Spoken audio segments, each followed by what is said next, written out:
Hello everyone, my name is Savanjit Kaur. I am representing my topic on behalf of Group Golf. So I will be starting from the question 1. So the first question is, which of the following is true with regard to smaller disadvantaged business? So here are four options. So the correct options among these is option A, that their capabilities are unknown to most purchasers. The option is A is correct because their capabilities are not known to the most of the purchases. So according to me, the option B is not correct. That is often that they are often overcapitalized. In my opinion, small disadvantaged business are not overcapitalized, as it is written in the small disadvantaged business definition that these are defined as economically disadvantaged persons.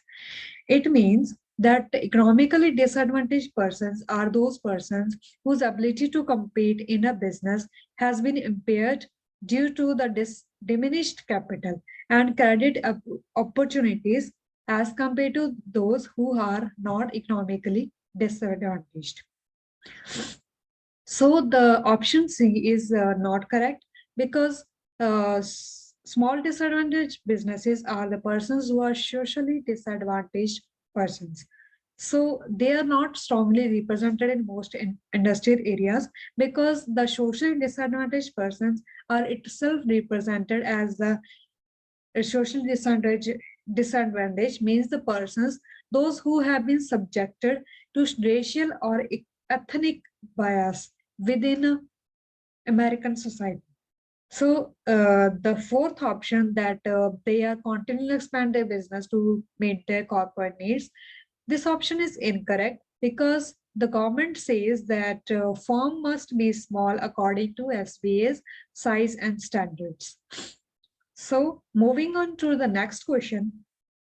The next question is, an organization has detailed policies and procedures for dealing with safe handling for a variety of materials, including potential hazardous materials.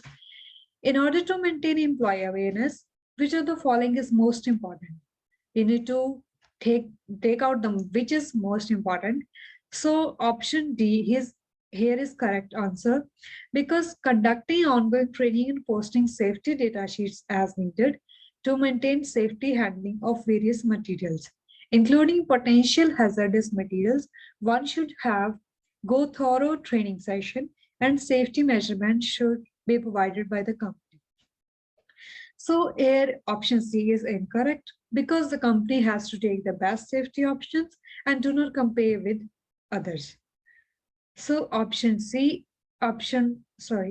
B is incorrect because recordings are securely retained not to just certain period of time but have to take all the time. Option A is wrong because human sources are set of the people who manages the workforce in our organization. So reviewing and updating does not mean for safety. So I am moving on to the question number 3. Question number 3 says, a corporate travel manager notices an increase in first class air bookings by company salesperson. Although the company's travel policies normally prohibits first class travel, the firm's sales managers have approved a number of exceptions over the past 6 months. The travel manager is becoming concerned about meeting the annual savings target established by the senior management. In this situation, which of the following is the best course of action for the travel manager? So the best option for the travel manager will be the A. The best option for the travel manager will be the present a monthly travel dashboard to senior management, highlighting the rising percentage of first class exceptions. Because as it is presenting the current booking situation into detail for senior management to review and ultimately make the decision on how to address the dilemma. So action B is incorrect because simply highlighting the problem and handling it out is not an effective solution. It won't necessarily stop the current trend of the sales manager, first class exceptions, and instead may have the opposite effect or no effect. Option C is incorrect because the senior manager first need to have an understanding of the current situation. Simply adding this tool into the booking site will cause confusion and raise questions among senior management. Option D is incorrect because distributing a list of who is being approved for first class and who is not may create some animosity toward the sales manager approving these exceptions. It is not solving the problem, rather it is just delivering the news on what is happening. An effective solution requires a follow-up on what to do the next in order to the bookings to come to a halt. That's why option A is the best option. So moving on towards the next question, that that is a service manager is reviewing the operational risk of communicating with field engineers on site. The manager determines the following: the energy cell phone reliability is 86%, the cellular network's reliability is 98%, the service manager cell phone reliability is 98%. So what is the reliability of the communications? So here, the option A is correct, that is 83%. Reliability of a communication system is characterized by success of at least one path between two specific nodes. Here, these two nodes are the service manager cell phone reliability and the cellular network's reliability. Both of them are 83%. Hence, reliability of communication is also 83%. Therefore, option A is correct, that is 83%.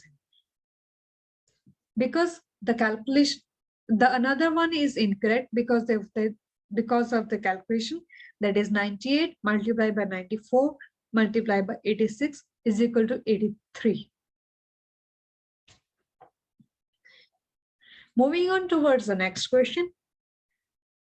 Supply management organizations must develop tools and processes to audit compliance. The most important reasons for such processes and tools is to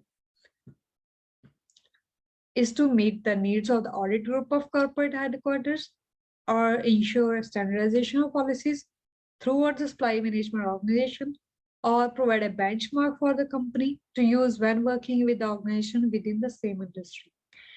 D, ensure results of actions and decisions of the supply management organization can be measured and improved as required. The correct answer here is option D, that is, ensure results of actions and decisions of the supply management organization can be measured and improved as required. The option D is correct because supply management is a major process in the overall work of any company or an organization. They are responsible for procurement of whatever the company needs and manage all the activities and issues related to that. Hence, a really heavy chunk of money is associated with supply management organization, and they are much important for companies functioning. Therefore, it is of much importance that their actions and decisions be measured and even scrutinized. The scope for improving through what has been measured and analyzed. This can save both valuable time and money for the people involved. Thank you so much for watching my presentation. Thank you so much on behalf of the group Golf.